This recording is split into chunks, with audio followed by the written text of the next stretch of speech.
Shalom. We are in the portion of Pekudi, and this time I would like to talk about the connection between the spiritual realm to the physical reality, because it seems to be that there are two separate realms, and indeed the consciousness of spirituality and the consciousness within matter are two different things.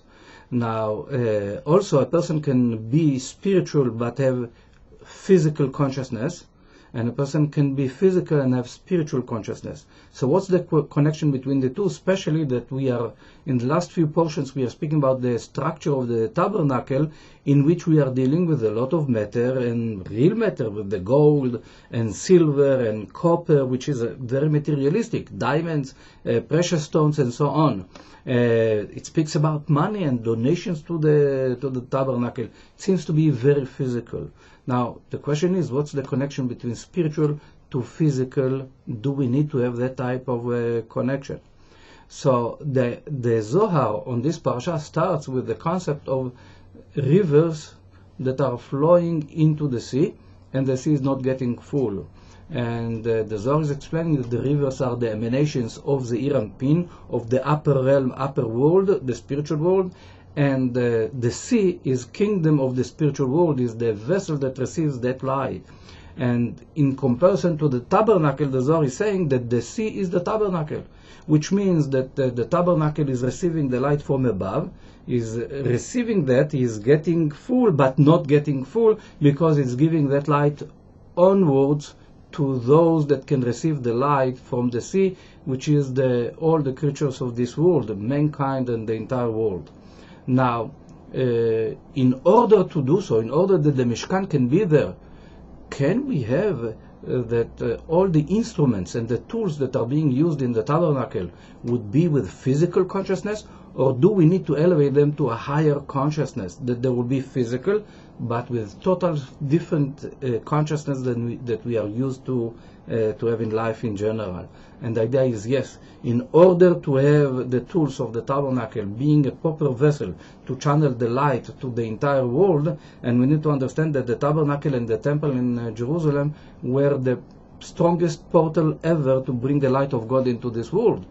So in order to do so, they need to be pure instruments and tools, and they need to be sanctified, they need to be elevated. The material need to be channeled for the light, but it needs to be a pure channel. So therefore we need to understand that in order to bring it to that point, we need to have three things, because the only one that can do it is a human being. Mankind can elevate material to a higher level, to a spiritual realm. And we need to have the proper thoughts, proper words, and proper actions. The action need to, the Bezalel, the young boy that was pure channel to create, he was the master artist to create the tools of the tabernacle. He needed to do it exactly according to the instructions. There were plans how to do it, in length, depth, which type of material, and so on. But this is not enough. He needed to know the secrets of which words to speak while he's doing it, and which names of God to use in order to install into the material spiritual energy. Also, he needed to have the proper intentions in order to do so, which means material. In order that the material will channel light, we need to elevate it to a higher level. We need to that it will be pure, and also it will be holy. It's not just in the tabernacle. This is the idea that we need to understand. This portion, Pekudi, speaks about bringing that energy into the tabernacle in order that the tabernacle will channel the light. But it speaks about all areas of life in Judaism. Judaism is not just spirituality that is disconnected from material, from this reality. Judaism is spirituality that elevates material into the spiritual realm. This is why when a mezuzah is being written, it needs to be written according to a certain set of laws, and each letter needs to be written in a certain way in order that the mezuzah will be able to channel the light. But even before so, just preparing the parchment needs to be prepared in a pure way, that the person that will do it will be pure, and that the intention will be pure, and the words that he's saying in order to prepare it should be the proper words, because he needs to say certain words in order that the parchment will be kosher to write on it a mezuzah. The same, the person that is writing the mezuzah, the scribe, need also to have the proper intention, but also the proper words that he's saying. But even before that he's writing, he needs to be pure himself.